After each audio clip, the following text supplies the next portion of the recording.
Hello বন্ধুরা, তো আমরা বেরিয়ে পড়েছি বিকালের টাইমে ঘুরতে আমাদের স্ট্যান্ডের দিকে। তো আমি যাওয়ার সময় ভাবলাম একটু ভিডিও করে তোমাদের সঙ্গে শেয়ার করব, তাই আমি একটু ভিডিও করলাম। আর যখন বাড়ি থেকে বেরোই তখন কিন্তু আমি ভিডিও করেছি, কিন্তু ওই ভিডিওটা এখন এডিট করতে বসে দেখি আমি ভিডিওটা সেভ করতেই ভুলে গেছি। তাই যতটুকু ছিল ভিডিওটা করা ততটুকুই আমি তোমাদের সঙ্গে শেয়ার করছি। তো আমরা বেরিয়ে পড়েছি, আমার হাজব্যান্ড, আমার মেয়ে, আমি তিনজনায় বিকালে টাইমে বেরিয়ে পড়েছি। আমার বর বলল ঠিক আছে, সারাদিন তো কাজ, চলো একটু বিকালে ঘুরে আসি। তাই আমরা ঘুরতে বেরিয়ে গেছি। তারপর বললো যে চলো একটু মোমো টোমো খাই। যাওয়ার সময় আমি ভাবলাম যে ঠিক আছে, তাহলে আমি একটু লং টাইম নিয়ে যখন যাচ্ছি তো একটু ভিডিও টিডিও করি।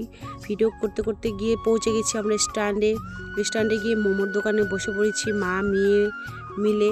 তারপর আমার মেয়ে ভিডিওতে আসবে না বলে বায়না করেছে, আমাকে ভিডিওতে নিবে না মা।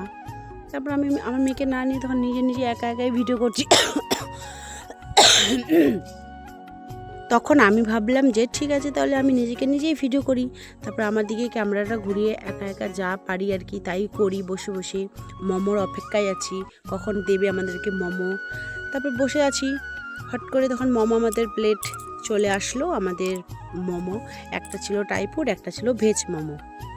যেহেতু আমার মেয়ে টাইফুড মোমো খায় না, সেই জন্য ওর জন্য ভেজ মোমো, আমার জন্য টাইফুড মোমো। এবার তোমরা দেখলে বলবে যে ও খাচ্ছে ভেজ, এ খাচ্ছে টাইফুড। সেরকম কিছু না, আমার মেয়ে খায় না তাই।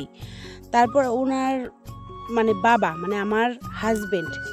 আমার হাজব্যান্ড ও মোমো খেতে পছন্দ করে না খুব একটা, সেই জন্য ও বললো তোমরা মোমো খাও, আমি বিরিয়ানি খাবো। তারপর আমরা মোমো টোমো খেয়ে বিরিয়ানির দোকানে চলে গেছিলাম। তারপর দেখো আমার মেয়েও বায়না যে আমিও খাবো। তারপর বাবা মেয়ে মিলে বিরিয়ানির দোকানে বসে বসে গিলছে, দেখো কি হারে।